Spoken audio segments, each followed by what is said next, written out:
My name is Anna. I am 32 years old. My life was normal. I had a job, a home, and a husband I loved. We were together for 8 years. I thought we were happy, but I was wrong. One evening, I was making dinner.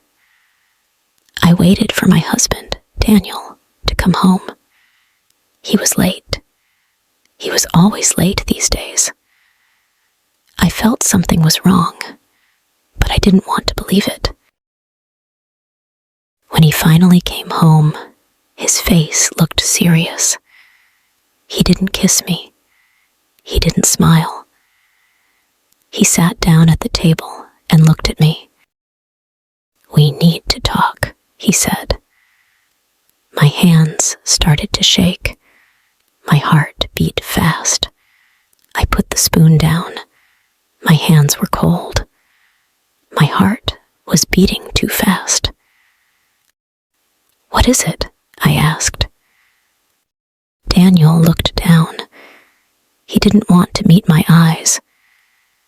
"I don't love you anymore," he said. His voice was quiet, but his words were loud in my head. I felt like the floor disappeared under me. My chest hurt. My throat was dry. "What?" I whispered. "I'm sorry, Anna," he said. "I didn't want to hurt you." I stared at him.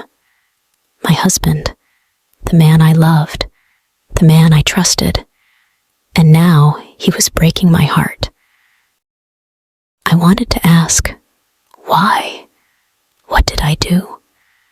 How can you stop loving me? But no words came out. "I met someone else," he continued. "It wasn't planned. It just happened." Tears filled my eyes. My hands turned into fists. It just happened. No, love doesn't just happen. Betrayal doesn't just happen. I stood up. I couldn't sit there anymore. "So, what now?" I asked. My voice was shaking. Daniel sighed. "I'm leaving."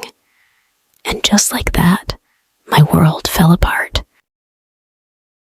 Daniel packed his bags. I sat on the couch, watching him. My face was wet with tears, but I didn't wipe them. He took his clothes, his books, his watch. I wanted to scream. I wanted to throw his things out of the window. I wanted to beg him to stay. But I did nothing. He stood by the door. "I'm really sorry," he said again. I didn't answer. He sighed. Then he opened the door and left. I sat there, frozen. I heard his car drive away. I heard the silence in the house. Then I broke. I cried.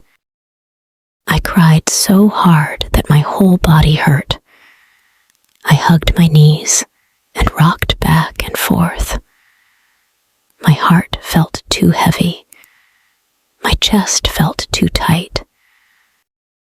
I cried until my head hurt, until my throat burned, until I had no more tears left. And then I sat in the dark, alone.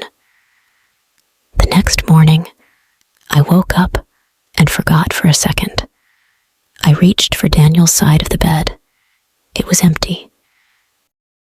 And then I remembered. Pain hit me again, like a knife in my chest. I got up. I walked around the house. His things were gone.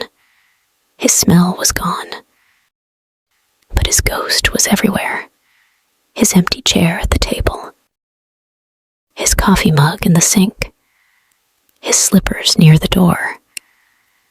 Everywhere I looked, I saw him. But he wasn't there. I I went to the bathroom and looked in the mirror. My face was pale. My eyes were red.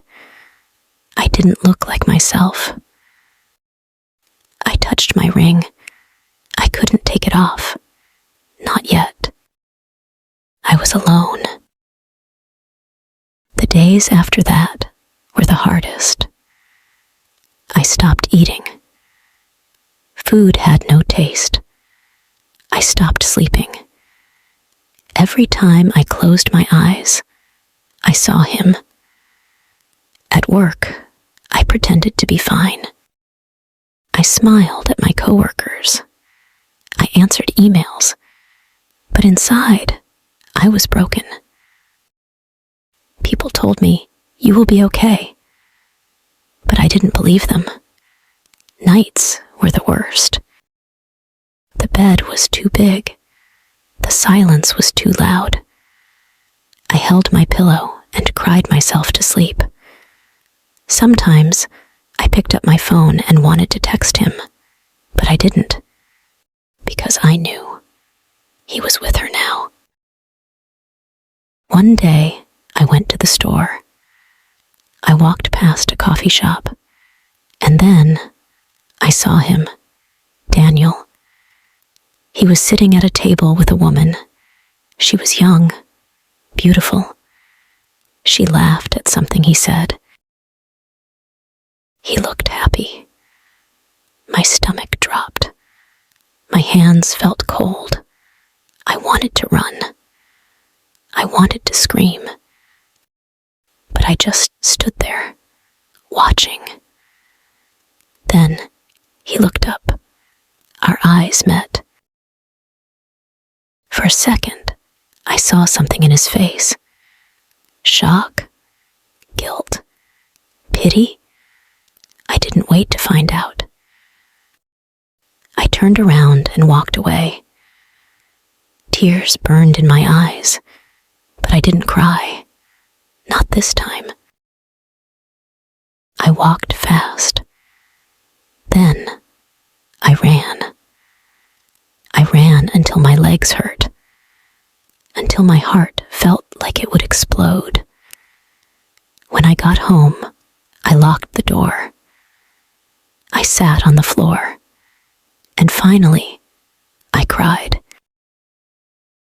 But this time, the tears felt different, because I knew Daniel was gone, and I had to move on.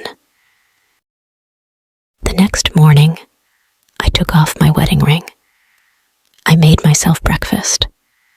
I drank coffee. I sat by the window and watched the sun rise. It still hurt. It would hurt for a long time. But I wasn't going to let this pain destroy me. One day, I would be happy again. One day, I would wake up and not think of him first. One day, I would love again. But today, I would survive. Thank you for listening to this story. Life is full of difficult moments, but every ending is also a new beginning. No matter how hard the pain is, time will heal and new happiness will come. If you enjoyed this story, please like, share, and subscribe for more emotional stories. Your support means so much. See you in the next story.